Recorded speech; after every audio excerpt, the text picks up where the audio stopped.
बिस्मिल्लाहिर्रहमानिर्रहीम। अस्सलाम वालेकुम स्टूडेंट्स, कैसे हैं आप सबको बहुत बहुत मुबारक हो कि आप लोग प्रमोट होकर 6 क्लास में हो गए। इंशाल्लाह आज हम 6 क्लास का अपना पहला लेक्चर स्टार्ट करेंगे। मैं आप 6 ए और सी को मैथ्स करवाऊंगी। आप लोगों को ऑलरेडी मैं 4 क्लास में मैथ्स करवा चुकी हूँ। ठीक है, आप लोगों को कोई भी प्रॉब्लम होगी आपने मुझे मैसेज कर लेना है। किसी तरह की समझ नहीं आ रही आपने मुझे व्हाट्सएप पे मैसेज कर लेना है। ठीक है, आज हम अपना पहला लेक्चर यूनिट नंबर 1 सेट से स्टार्ट करेंगे। ठीक है, सेट से हम 1.1 स्टार्ट करने से पहले सबसे पहले मैं आपको बताऊंगी कि सेट क्या है, इसका इंट्रोडक्शन दूंगी। आप लोग पेज नंबर 4 पे देखें। ये इंट्रोडक्शन में देखें, इसकी जो लास्ट वाली लाइन लिखी हुई है, a collection of distinct and well defined object is called a set. ठीक है, इसमें हमने जो सेट के बारे में पढ़ना है कि सेट है या नहीं, उसको टेबुलर फॉर्म, डिस्क्रिप्टिव फॉर्म, वो जब हम आगे करेंगे तो आपके लिए ईजी हो जाएगा। सबसे पहले हमें ये देखना है कि सेट होता क्या है। कलेक्शन आपको पता है, अगर मैं इसकी उर्दू आपको बताऊं तो किसी चीज़ को जमा करके उसका मजमुआ, किसी चीज़ को इकट्ठा करना। और डिस्टिंक्ट मीनिंग कि एक चीज़ 2 दफ़ा रिपीट ना हुई हो। अगर कोई चीज़ 2 दफ़ा सेट के अंदर रिपीट हो जाए तो वो सेट नहीं होता। इसी तरह वेल डिफाइंड ऑब्जेक्ट और एक वेल डिफाइंड एक मखसूस वर्ड आपको दिया हो जिससे आपको पता चले कि ये सेट है। ठीक है, इसके बारे में जब मैं 1.1 का आपको पहला क्वेश्चन करवाऊंगी तो उसमें आपको distinct and well defined object का क्लियरली पता चल जाएगा कि ये क्या होता है। ठीक है, ये वैसे आपका क्वेश्चन भी है, डिफाइन अ सेट, तो इसकी ये है, ये इसका आंसर है, a collection of distinct and well defined object is called a set. जिस तरह हम 5 क्लास में डेफिनेशंस करते थे, अब हम डेफिनेशंस नहीं करेंगे बल्कि आपकी ऑब्जेक्टिव एक्सरसाइजेज होंगी।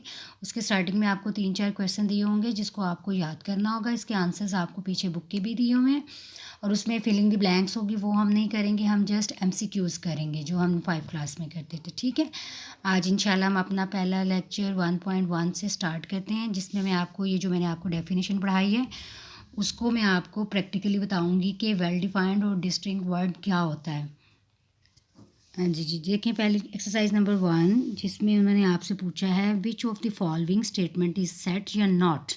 ठीक है, अब इसमें आपको मुझे बताना है कि कौन सा सेट है और कौन सा नहीं सेट।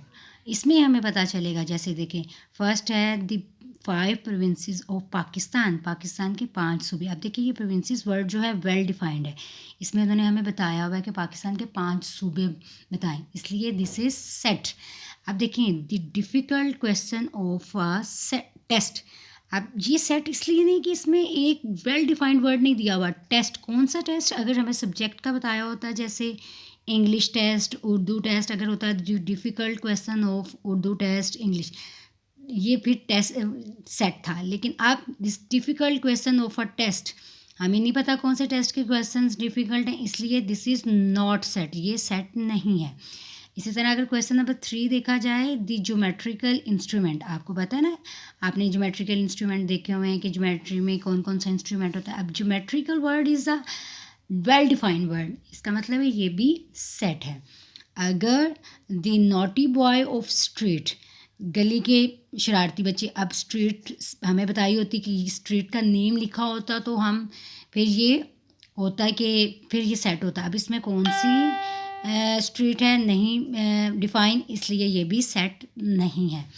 इसी तरह the capital letter of English alphabet, अब देखें किस, ये हमें पता लग रहा है ना, इसमें इंग्लिश अल्फ़ाबेट जो है एक वेल डिफाइंड वर्ड है, इसलिए ये भी सेट है। The player of cricket, Pakistani cricket team, अब देखिए Pakistan word is a well defined word, इसलिए ये सेट है। अगर जस्ट होता the player of cricket team, फिर ये सेट नहीं था, लेकिन Pakistan is a well defined word, this is set. The sharp boy school, अब इसमें स्कूल के बॉयज़ होशियार बच्चे, लेकिन कौन सा स्कूल, अगर स्कूल भी नहीं बताया, इसलिए ये भी सेट नहीं है। The natural number less then 50, हमें पता है कि नेचुरल नंबर 50 से छोटे कौन से होते हैं, 1 से लेकर 49 तक, इसलिए ये भी वेल डिफाइंड, ये भी सेट है। The whole number less than 9, 9 से छोटे होल नंबर 1 से 0 से लेके 8 तक। ठीक है, अब इसमें आपको पता चल जाना चाहिए कि कौन सा सेट है कौन सा सेट नहीं है। जिसमें वेल डिफाइंड वर्ड दिया होगा वो सेट होगा, जिसमें वेल डिफाइंड वर्ड नहीं दिया होगा वो सेट नहीं होगा। जैसे इन सारे क्वेश्चंस में क्वेश्चन नंबर 2, क्वेश्चन नंबर 4 और क्वेश्चन नंबर 7 इसमें वेल डिफाइंडिंग वर्ड नहीं दी हुई थी, इसलिए ये सेट नहीं है, बाकी सेट हैं। ठीक है, आज हम इंशाल्लाह बस इतना करेंगे, फिर आहिस्ता आहिस्ता हम नेक्स्ट आपको मैं लेक्चर दूंगी। अगर आपको इसकी समझ ना आए तो आप मुझसे पूछ लेना।